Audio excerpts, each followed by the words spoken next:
ವಿಭಿನ್ನ ರೀತಿಯ ವಿಶೇಷ ಮಾಹಿತಿಗಾಗಿ ನಮ್ಮ ಚಾನಲನ್ನು ಸಬ್ಸ್ಕ್ರೈಬ್ ಮಾಡಿ, ಲೈಕ್ ಮಾಡಿ, ಶೇರ್ ಮಾಡಿ. ನಮಸ್ಕಾರ. ಅಂತರ್ಮನಕ್ಕೆ ಸ್ವಾಗತ. ಅಂತರ್ಮನ ಶುದ್ಧತೆಯ ಪ್ರತೀಕ.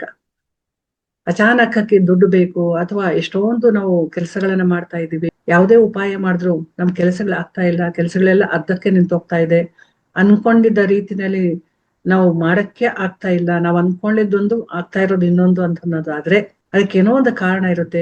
ಈಗ ಹೇಳ್ತಕ್ಕಂತಹ ಒಂದು ಸೀಕ್ರೆಟ್ ಉಪಾಯವನ್ನ ಮಾಡಿ ನೋಡಿ. ಜೊತೆಗೆ ನಿಮ್ಗೆ ಆಕಸ್ಮಿಕವಾಗಿ ದುಡ್ಡು ಬರ್ಬೇಕು, ಅಚಾನಕ್ಕಾಗಿ ಬರ್ಬೇಕು, ನಮ್ಗೆ ಇವತ್ತು ಅತ್ಯಗತ್ಯ ಇದೆ, ನಮ್ಗೆ ಬೇಕೇ ಬೇಕು, ಈ ವಾರದಲ್ಲೋ ಈ ತಿಂಗಳಲ್ಲೋ ಬರ್ಬೇಕು ಅನ್ನುವಾಗ ಆ ರೀತಿ ಬರುವಂತ ಒಂದು ಮಾರ್ಗವನ್ನು ಸಹ ಸೂಚಿಸ್ತೇವೆ. ನೀವು ಮಾಡಿ ನೋಡಿ, ನಿಮ್ಮ ಅದೃಷ್ಟದ ಬಾಗಿಲು ತೆಗಿಬಹುದು. ಯಾಕಂದ್ರೆ ಇದು ತುಂಬಾ ವಿಶೇಷವಾಗಿರ್ತಕ್ಕಂತಹ ಒಂದು ನಂಬರ್ ಇರ್ಬೋದು ಅಥವಾ ಒಂದು ಸಿಂಬಲ್ ಇರ್ಬೋದು, ನಾವು ಬರೆದು ತೋರಿಸ್ತೀವಿ. ಅದನ್ನ ನೀವು ಎಲ್ಲಿ ಬರಿಬೇಕು, ಏನ್ ಮಾಡ್ಕೊಳ್ಬೇಕು ಅಂತ ಹೇಳ್ತೀವಿ. ಹಾಗೆ ನೋಡಿ, ಈಗ 5 ಖರ್ಜೂರ, ಈ ಖರ್ಜೂರ ಅನ್ನೋದು ಒಂದು ಸೀಕ್ರೆಟ್ ಒಂದು ವಿಧಾನ. ನೀವು 5 ಖರ್ಜೂರದಿಂದ ಇದನ್ನ ಯಾರಿಗೂ ಹೇಳ್ದೆ ಮಾಡ್ಕೊಳ್ಳಿ. ಖರ್ಜೂರ ಅನ್ನೋದು ಎಲ್ಲಿ ಬೆಳೆಯುತ್ತೆ? ಮರುಭೂಮಿನಲ್ಲಿ. ಮರುಭೂಮಿಯು ತುಂಬಾ ಉಷ್ಣ ಇರ್ತಕ್ಕಂಥದ್ದು, ಅಂದ್ರೆ ತಂಪು ಇಲ್ಲದೆ ಇರ್ತಕ್ಕಂಥದ್ದು, ಸೂರ್ಯನ ಸುಡು ಬಿಸಿಲು. ಯಾವುದೇ ಒಂದು ವ್ಯಕ್ತಿ ತನ್ನ ಕೆಲಸ ಆಗ್ಬೇಕು ಅಂತಂದ್ರೆ ಸ್ವಲ್ಪ ತಪಸ್ಸನ್ನ ಮಾಡ್ಬೇಕಾಗುತ್ತೆ, ಸ್ವಲ್ಪ ಸಮಯವನ್ನ ವಿನಿಯೋಗಿಸ್ಬೇಕಾಗುತ್ತೆ. ಬೇಕು ಅನ್ನೋ ಒಂದು ತಪನ ಇರ್ಬೇಕು, ಒಳಗಡೆಯಿಂದ ಬರ್ಬೇಕು. ನನಗೆ ಇದಾಗ್ಬೇಕು, ಇದು ಬೇಕು, ಪಡ್ಕೊಳ್ಬೇಕು ಅನ್ನೋದು ಬರ್ಬೇಕು. ನೋಡಿ, ಹಿಂದಿನ ಕಾಲದಲ್ಲಿ ತಪಸ್ವಿಗಳು ತಪಸ್ಸನ್ನ ಮಾಡ್ತಾ ಇದ್ರು, ಎಷ್ಟೇ ವರ್ಷ ಆದ್ರೂ ತಪಸ್ಸನ್ನ ಮಾಡಿ ಪಡ್ಕೊಳ್ತಾ ಇದ್ರು. ಹಾಗೆ ಈ ಖರ್ಜೂರ ಅನ್ನೋದು ಸಹ ಮರುಭೂಮಿನಲ್ಲಿ ಬರ್ತಕ್ಕಂಥದ್ದು. ಹಾಗಾಗಿ ಖರ್ಜೂರವನ್ನ ತಗೊಂಡು ಏನ್ ಮಾಡ್ಬೇಕು ಅಂದ್ರೆ 5 ಖರ್ಜೂರವನ್ನ ತಗೊಳ್ಳಿ. ಶಿವನಿಗೆ ಅತ್ಯಂತ ಪ್ರೀತಿ ಪಾತ್ರವಾಗಿರ್ತಕ್ಕಂಥದ್ದು. 5 ಖರ್ಜೂರವನ್ನ ತಗೊಂಡು ದೇವಸ್ಥಾನಕ್ಕೆ ಹೋಗಿ ಅಲ್ಲಿ ಕೂತ್ಕೊಂಡು ಒಂದೊಂದು ಖರ್ಜೂರವನ್ನು ಒಂದು ತಾಮ್ರದ ಪ್ಲೇಟ್ ತಗೊಂಡೋಗಿ ಅದರ ಒಳಗಡೆ ಇಡ್ತಾ ನಿಮ್ಮ ಮನಸ್ಸಿನಲ್ಲಿ ಇರ್ತಕ್ಕಂಥ ಕೋರಿಕೆಯನ್ನ ಹೇಳ್ಕೊಂಡು ಒಂದೊಂದು ಖರ್ಜೂರವನ್ನ ತೆಗೆದಿಡ್ತಾ ಓಂ ನಮಃ ಶಿವಾಯ ಅಂತ ಹೇಳಿ 5 ಬಾರಿ ಖರ್ಜೂರವನ್ನ ಇಡ್ಬೇಕು. 5 ಖರ್ಜೂರವನ್ನ ಇಟ್ಟು 108 ಬಾರಿ ಓಂ ನಮಃ ಶಿವಾಯ ಅಥವಾ ಓಂ ನಮೋ ರುದ್ರಾಯ ಈ ರೀತಿ 108 ಬಾರಿ ಹೇಳ್ಬಿಟ್ಟು ಅರ್ಚಕರಿಗೆ ಹೇಳ್ಬಿಟ್ಟು ದೇವರ ಮುಂದೆ ಇಟ್ಟು ನಮಸ್ಕಾರವನ್ನ ಮಾಡ್ಕೊಂಡು ಪ್ರದಕ್ಷಿಣೆಯನ್ನ ಮಾಡ್ಕೊಂಡು ಮನಸ್ಸಿನಲ್ಲಿರ್ತಕ್ಕಂಥ ಸಂಕಲ್ಪವನ್ನ ಹೇಳ್ಕೊಂಡು ಶಿವನ ಆಶೀರ್ವಾದವನ್ನ ಪಡ್ಕೊಂಡು ವಾಪಸ್ ಬರ್ಬೇಕು. ಖರ್ಜೂರವನ್ನ ತಗೊಂಡ್ ಬರ್ಬಾರ್ದು. ಇದನ್ನ 11 ದಿವಸ ಪ್ರತಿನಿತ್ಯ ಮಾಡ್ಬೇಕು. 11 ವಾರ ಅಲ್ಲ, 11 ದಿನ ಪ್ರತಿ ದಿನ ಮಾಡ್ಬೇಕು. ಸೋಮವಾರ ಶುರು ಮಾಡಿ 11 ದಿನ ಮಾಡ್ಬೇಕು. ಈ ರೀತಿ ಹೆಣ್ಮಕ್ಳಿಗೆ ಪೀರಿಯಡ್ಸ್ ಬಂದ್ರೆ 5 ದಿನ 6 ದಿನ ಬಿಟ್ಟು ಅದನ್ನ ಮುಂದುವರ್ಸ್ಕೊಂಡು ಹೋಗ್ಬೇಕು.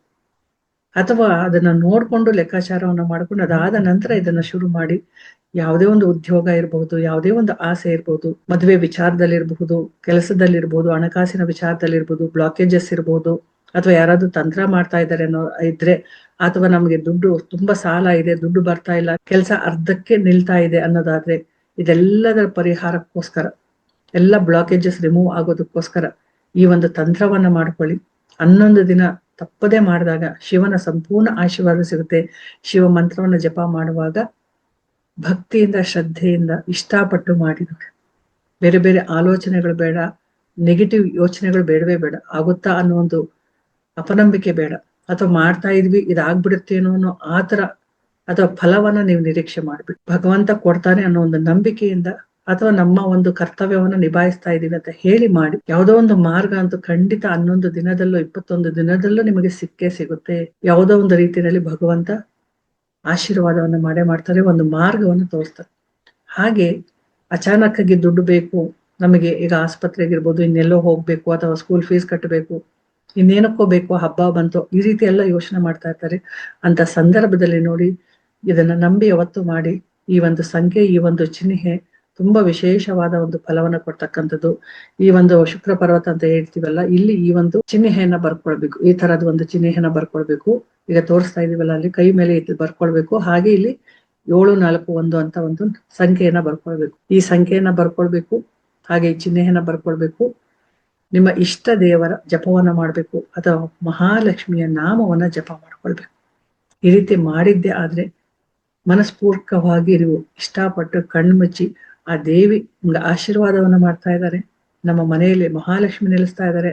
ನಮಗೆ ಯಾವುದೋ ಒಂದು ರೀತಿಯಲ್ಲಿ ಆ ತಾಯಿಯ ಆಶೀರ್ವಾದ ಸಿಗ್ತಾ ಇದೆ ಅಂತ ಹೇಳಿ ನೀವು ಅದನ್ನ ಅನುಭವಿಸುತ್ತಾ ತಾಯಿಯಲ್ಲಿ ಪ್ರಾರ್ಥನೆಯನ್ನ ಮಾಡ್ತಾ ನೀವು ಇದನ್ನ ಮಾಡಿದ್ದೆ ಆದ್ರೆ ಖಂಡಿತವಾಗ್ಲೂ ಮಹಾಲಕ್ಷ್ಮಿಯ ಆಶೀರ್ವಾದ ಸಿಗುತ್ತೆ. ಮಾಡುವ ಒಂದು ಮನಸ್ಸಿರ್ಬೇಕು, ಮಾಡುವ ಒಂದು ಸಮಯ ನಿಗದಿ ಆಗಿರ್ಬೇಕು, ಮಾಡುವಾಗ ಸ್ಥಿರತ್ವ ಇರಬೇಕು.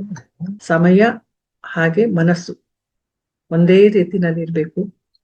ಮಂತ್ರವನ್ನ ಜಪ ಮಾಡ್ತಾ ಇರ್ಬೇಕಾದ್ರೆ ಮಹಾಲಕ್ಷ್ಮಿಯ ಆಶೀರ್ವಾದ ಸಿಗ್ತಾ ಇರೋ ಅನ್ನೋ ಒಂದು ಅನುಭವ ಆಗ್ಬೇಕು. ಅಂತರ್ಮನದಲ್ಲಿ ಹುಣ್ಣಿಮೆ ಧ್ಯಾನದಲ್ಲಿ ಈ ತರದೆಲ್ಲ ವಿಶೇಷವಾದ ಧ್ಯಾನವನ್ನ ಮಾಡಿ ಈ ಬ್ಲಾಕೇಜಸ್ ಇರಬಹುದು ಅಥವಾ ಕರ್ಮಗಳಿಗೆ ಬಿಡುಗಡೆ ಇರಬಹುದು, ಹಣಕಾಸಿನ ಒಂದು ತೊಂದರೆಗಳಿರಬಹುದು, ಬೇರೆ ಬೇರೆ ರೀತಿಯ ಸಮಸ್ಯೆಗಳಿಗೆ ನಿವಾರಣೆಯನ್ನ ಧ್ಯಾನದಲ್ಲಿ ಕಲಿಸ್ಕೊಡ್ತಕ್ಕಂಥದ್ದು.